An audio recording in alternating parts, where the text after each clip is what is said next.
My name's Caroline Tapkin, and I'm collaborating with Travel Daily Media to bring you interviews with inspirational women in travel in Asia.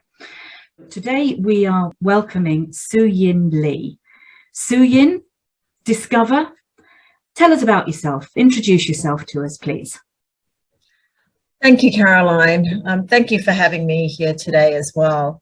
As you mentioned, I am the Managing Director of Discova, which is a B2B destination management company that looks after our clients' customers in destination, everything from transport, accommodation, tours, and experiences. So we currently operate in Asia, Central America, and the Caribbean across 14 markets.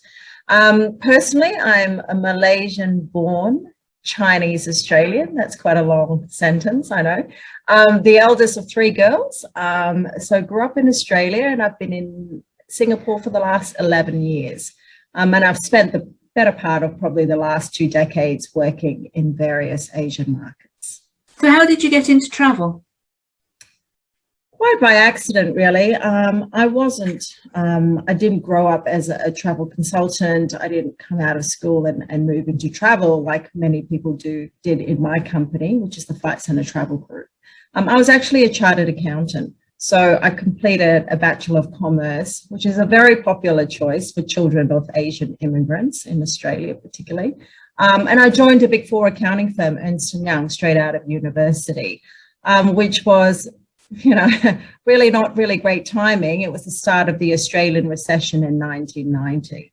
And so there were very few graduate positions, and I was just really grateful for the opportunity and really worked my butt off, really, as an auditor, both in Brisbane and in Hong Kong, for about 7 years before I moved into the private sector. And from there, I just worked in telecommunications, and then I joined Flight Centre in 2001, where I've been since then in many different roles. What drew you to Flight Centre? Well, I decided to stay in Brisbane because I'd worked in Sydney, I worked in Hong Kong. I went back to Brisbane to do my MBA, and after I finished my MBA, I really thought, well, what would I do now? Would I move back overseas? Would I move down to New South Wales or to Sydney? And then I met my husband, and I decided to stay in Queensland. So there's not that many great options, and Queenslanders might hate me for saying this, but there's not many great options if you wanted to build your career in finance. I thought in Queensland at the time, or in Brisbane, and Flight Centre seemed like a great choice because it was service oriented, travel was exciting, obviously, and it was a high growth company. That was really what attracted me to the company. You describe yourself in some places passionate about creation of sustainable livelihoods. What does that mean? Working in Asia, I think, for the last 2 decades, and particularly in the last 4 or 5 years where I've worked with Discova, we do a lot of work in local communities, and I think it really opened my eyes to on how we can really empower and help the local communities to create sustainable livelihoods. And tourism is a very, very good vehicle for that if done in a really responsible way that is respectful of the local communities and our ability to help bring sustainable livelihoods without flooding a destination or, overwhelming it with mass tourism. So, in the last few years working with Discova, I really have this, I really got a glimpse about how working in travel, bringing in travelers or looking after visitors and guests from different countries could really help some of these local communities create, another source of livelihood that can sustain that community. Are there some specific examples you can give us of how it's perhaps changed lives? Oh, absolutely. So in some of the villages that Discova have worked with, and some of them we've been there for over 10 years, for example, Chansa village in Siem Reap in Cambodia, we've been there since 2008, and really working with the local villages, and they really drive, the agenda. We're there as a facilitator and enabler and to help support these initiatives. But we've helped, bring school groups to that village, and so help the local community in developing know-how in creating safe homestays, in being able to cater for meals and for the visiting students that come and stay in the villages for a couple of years. And through those years, in making sure a chunk of our tourism revenue goes back to that community, or that, through the fundraising efforts of the schools for these communities, we've been able to build, infrastructure like schools, healthcare, infrastructure for the community around their farming and so forth. So it's really been able now to create a much better, living environment for the villagers, as well as now giving them a sustainable form of income, because obviously our guests continue to go to those villages. And so now the villagers are involved in all sorts of activities with us. They might have cooking classes, they may have arts and craft classes, which we've taught and helped the women develop as part of the experiences that you could get in this village. So that is an example. I mean, in lots and lots of ways, it doesn't have to be a community. I think as a multinational working in so many of these emerging markets, we have this opportunity to really make a difference in terms of upskilling our local talent, be able to provide education, to be able to help create careers for men and women, but girls especially, because travel may not be a profession or a career that they even think about joining. Most parents might want them to take on a more traditional profession. So have you seen that it's helped the girls get more involved in their local communities? Yeah, I think so. I mean, we at Discova, we have probably half of our workforce are women, and they come from all different demographics, whether they're young mum or mums with more mature kids, or whether they're just straight out of university.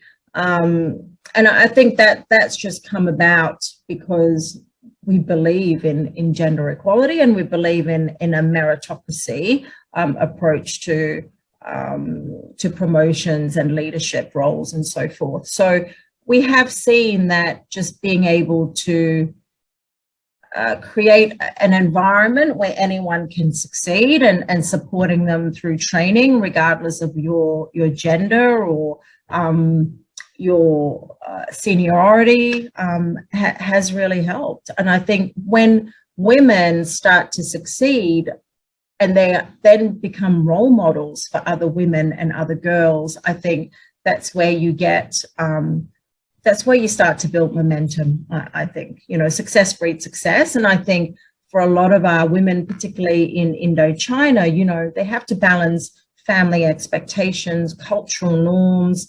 raising families. And I think the more that we can support them through that, and the more successful they become at balancing that and being successful in their careers, I think that that creates, that they really establish good role models for other women in their community.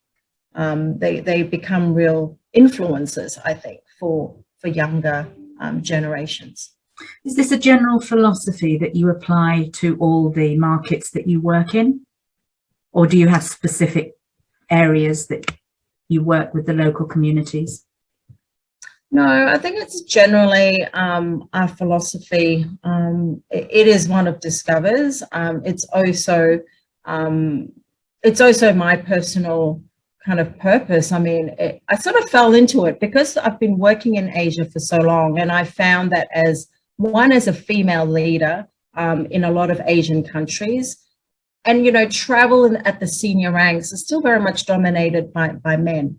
So I think people were sort of curious, and a lot of the women that worked in the business were curious, and I guess perhaps that they were then inspired to also take on leadership roles. And so through all these years, I think, without really having a very clear purpose for doing so, I think you start to influence and make a difference. And for me, it's always been about gender equality, regardless. And I've grown up in I've got two siblings who are women, so we've come from an all girls household, so I don't know any different. I haven't ever had to compete with brothers or anything like that. So I think we've just really just made sure we could support men and women to be their best. And I think through doing so, and I guess being a female leader, perhaps I've really just sort of help to influence women who may not have been sure of pursuing their careers, and been a sounding board and an advisor and a mentor to a lot of women that hopefully have made a difference. Sounds fantastic. What motivates you to get out of bed each morning? Look, I love this industry, but I think you might have. I'm a growth junkie, so I love growing businesses, building businesses, and being able to help grow and develop people. That's what makes me get out of bed in the morning. If I can make a difference to a business, to people that work in that business, and I can see that grow, then that's what makes me get out of bed in the morning. Sure. You mentioned sustainable tourism there. I mean, is that a bit of a buzzword these days, or are you seeing actual action? The world is changing. People have realized, especially during this pandemic, and even prior to the pandemic, there was a lot of activism around mass tourism. There was a lot more focus around sustainable tourism. And I think people as a whole, because they're more educated, the traveling public is more educated. So I think all those things have culminated, even pre-COVID, to challenging, I think, the travel model, challenging mass tourism. I feel it's still early days, but there's certainly a lot more focus. There's certainly a lot more talk between the stakeholders around creating sustainability, and certainly customers are asking for it, which is a great thing. They're asking for better ways to travel. They don't really want to flood a destination. They're looking for more authentic experiences, more ethical experiences. It's more than fad, and I hope that it is growing momentum. So I'm hopeful. So as we wrap up, I mean, very interesting discussion and fascinating background you have here. As we wrap up, who inspired you along the way, or who inspires you now? From a leadership perspective, I was really fortunate early on in my career at Flight Centre to work with an amazing leader called Margaret Mulholland. And Marg was a key, she was a key mentor for me, and really helped me be comfortable in my own skin as a leader, and not trying to be someone else. And then I think along the way with sustainability and travel and the passion for responsible tourism, lots of people, I think, Graham Harper, who's now the Director of Sustainability at Parter, he used to work with us at Buffalo Tours, as we were known back then. He just really encouraged me to dig deeper and to understand the issues a little bit better. And I think, I've met some incredible social entrepreneurs along the way. People like Jimmy Pham from Koto in Vietnam, who runs a hospitality school for Vietnamese street kids, and giving them that ability to create a sustainable livelihood in hospitality and tourism. Matthew Spacey, who was the founder of the Magibus Foundation, who worked with children in Indian slums to really take them from childhood to livelihood through sports and games and education from a very young age. Okay, final question. What advice would you give to young people, young girls setting out on their careers today? where there's a will, there's a way. And I think, every one of us, and sometimes we think we don't, but we do, we have a choice, right? And I think, and if you don't really know what you want to do, if you're not certain about a certain career path, I think my advice is talk to people, get curious, read, research, talk to people, educate yourself. And also along the way, don't be afraid to explore and make mistakes in your career. I think early on in my career, I was so terrified of taking that wrong job. Oh, is this the right role for me? Should I just move jobs? And I think along the way, I've learned that it's your career isn't really a destination. It sounds really cliche, but it is a journey, right? So be comfortable in taking wrong turns, because it's just about learning more about yourself and finding out what makes you want to jump out of bed in the mornings, So to me, I think it's be curious, don't give up, be brave and be fierce. So if it's worth fighting for, then fight for it. It is, it's really important that women have that confidence to do that. I know it's easier said than done, but it's just, it's a journey. So, and I think last but not least is, for me, I think it's about finding a really supportive network, Caroline. Find yourself a good role model, find yourself a really great mentor, people that inspire and motivate you rather than criticize what you do or constantly challenge why you're doing something. So I think if you surround yourself with people who really encourage, inspire, and motivate you and have a great mentor, or a role model, I think it's much easier, I think, for women to succeed. I think that's a fantastic place to end. Surround yourself with good mentors, good people who support you rather than bring you down.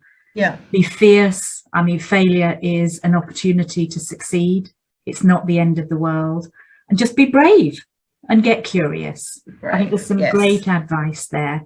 Thank you, Su Yin, for your time today, and thank you for joining us, and an inspirational story that I hope will inspire others to follow in your footsteps. Thanks, Caroline. Thanks for having me today and for allowing me to share my story. Pleasure. Wishing you every success. Thank you.